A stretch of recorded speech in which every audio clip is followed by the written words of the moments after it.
13 साल का इंतजार, एक बेटे की पीड़ा और माता पिता का सबसे कठिन फैसला। हरीश राणा की कहानी। कभी कभी जिंदगी ऐसे मोड़ पर ला खड़ी होती है जहां हर फैसला दिल तोड़ देता है।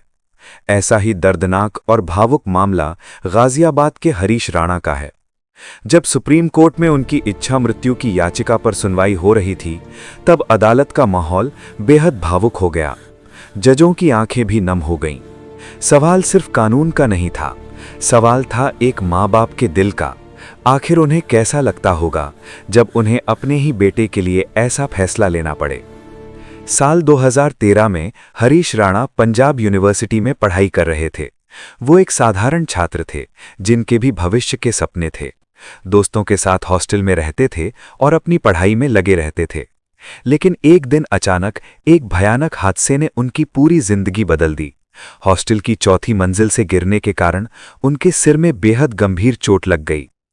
इस हादसे में उनके मस्तिष्क को इतनी गहरी क्षति पहुंची कि वो कभी दोबारा होश में नहीं आ सके। डॉक्टरों ने उनकी जान बचाने के लिए कई न्यूरो सर्जरी की। काफी कोशिशों के बाद डॉक्टर उनकी जान तो बचा पाए, लेकिन उनका दिमाग गहरे नुकसान की वजह से काम नहीं कर पाया। हरीश परमानेंट वेजिटेटिव स्टेट में चले गए, एक ऐसी स्थिति जिसमें व्यक्ति का शरीर जिंदा रहता है लेकिन वो किसी को पहचान नहीं पाता और सामान्य जीवन जीने की क्षमता खो देता है। उस हादसे के बाद से हरीश की दुनिया सिर्फ एक बिस्तर तक सीमित हो गई। सांस लेने के लिए उनके गले में ट्रैकियोस्टमी ट्यूब लगी हुई थी और खाने के लिए पेट में पीईजी ट्यूब डाली गई थी। रोजमर्रा की हर जरूरत के लिए उन्हें मेडिकल सहायता की आवश्यकता थी। 13 साल बीत गए, लेकिन उनकी हालत में कोई सुधार नहीं हुआ। धीरे धीरे उनका शरीर कमजोर होता गया, वजन आधा रह गया और शरीर पर घाव बनने लगे। वो कभी कभी अपनी आंखें खोल लेते थे, लेकिन किसी को पहचान नहीं पाते थे। इन 13 सालों में उनके माता पिता ने जो संघर्ष किया, वो दिल को झकझोर देने वाला है। हरीश की मां निर्मला देवी ने 2013 से लेकर 2026 तक अपने बेटे की दिन रात सेवा की। करीब 4700 से ज्यादा रातें उन्होंने जाग कर गुजारी। उन्होंने अपने बेटे की फीडिंग ट्यूब साफ की, दवाइयां दी, घावों की देखभाल की और हर पल उसके पास रहीं। उन्होंने एक पल के लिए भी अपने बेटे को अकेला नहीं छोड़ा। एक इंटरव्यू में उन्होंने कहा था, हरीश का सिर्फ शरीर बचा है, उसकी आत्मा तो जैसे बहुत पहले जा चुकी है। हम उसे मरते हुए नहीं देखना चाहते, हम उसे इस अंतहीन दर्द से मुक्त होते देखना चाहते हैं। हरीश के पिता अशोक राणा भी अपने बेटे को बचाने के लिए गाजियाबाद से लेकर दिल्ली के अस्पतालों तक भटकते रहे। डॉक्टरों ने साफ कह दिया था कि उसके ठीक होने की संभावना 1% से भी कम है।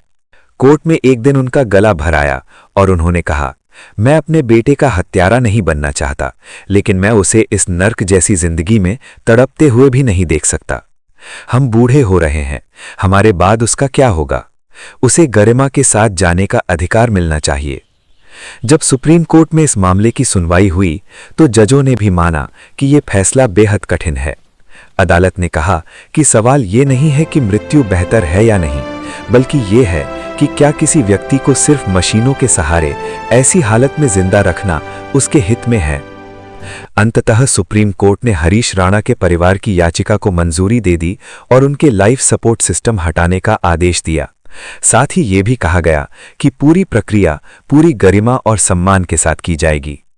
हरीश राणा की कहानी सिर्फ एक कानूनी मामला नहीं है, ये एक मां की ममता, एक पिता के टूटे हुए दिल की और एक परिवार के 13 साल लंबे संघर्ष की कहानी है। कभी कभी प्यार का सबसे कठिन रूप वही होता है जब हमें अपने सबसे प्रिय व्यक्ति को दर्द से मुक्त करने का फैसला लेना पड़ता है। ये कहानी हमें याद दिलाती है कि जीवन केवल सांसों का नाम नहीं है, बल्कि सम्मान और गरिमा के साथ जीने का नाम है।